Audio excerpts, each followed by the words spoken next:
She was a queen loved for her beauty, hated for her extravagance, and remembered as one of the most tragic figures in history. This is the full story of Marie Antoinette, the last queen of France before the Revolution. Chapter 1. Young Princess Marie Antoinette was born in Vienna, Austria in 1755, the 15th child of Empress Maria Theresa and Emperor Francis I. From the very beginning, her life was never truly her own.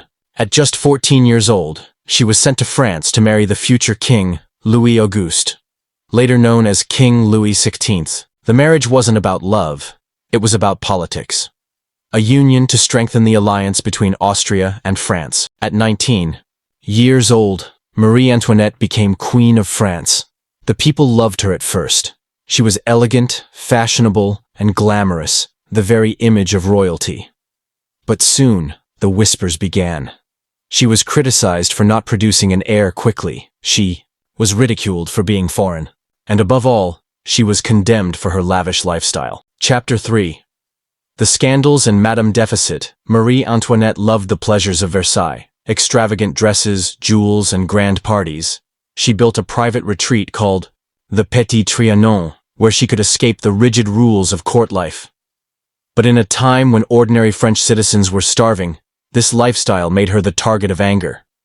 Pamphlets spread lies about her, accusing her of affairs, immorality, and wasteful spending. The most famous and false rumor that when told the people had no bread, she coldly replied, "Let them eat cake." Though she never said it, the phrase became a symbol of her supposed arrogance. The people gave her a cruel nickname, Madame Deficit. Chapter 4. The French Revolution begins. In 1789, France was in crisis. Poverty, hunger, and outrage pushed the people to the breaking point. The storming of the Bastille marked the beginning of the French Revolution. The royal family was forced to leave Versailles and live under guard in Paris.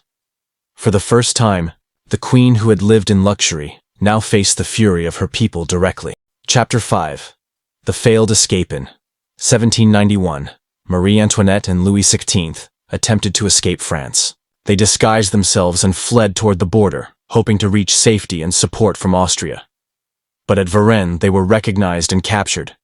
This failed escape destroyed any remaining trust the people had in their king and queen. Chapter 6. Prisoner of the Revolution. In 1792, the monarchy was abolished. France was declared a republic. King Louis XVI was put on trial for treason and executed by guillotine in January 1793. Marie Antoinette, now simply called the Widow Capet, was left alone. She was imprisoned in the temple, separated from her children, and humiliated by the revolutionary government. Chapter 7. Trial and Execution. October 1793. She was put on trial.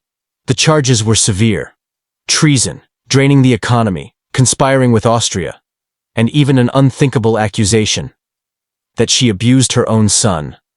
Despite her dignity and courage in court, the verdict was decided before the trial even began. She was guilty. On October 16, 1793, Marie Antoinette was taken to the guillotine. Dressed in white, with her hair cut short, she climbed the scaffold in silence.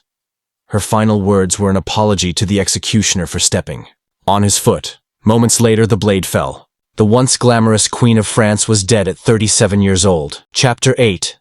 The Legacy of Marie Antoinette. Marie Antoinette remains one of history's most controversial women. To some, she was a spoiled queen who ignored her people's suffering. To others, she was a scapegoat, a young woman caught in a storm of politics and revolution.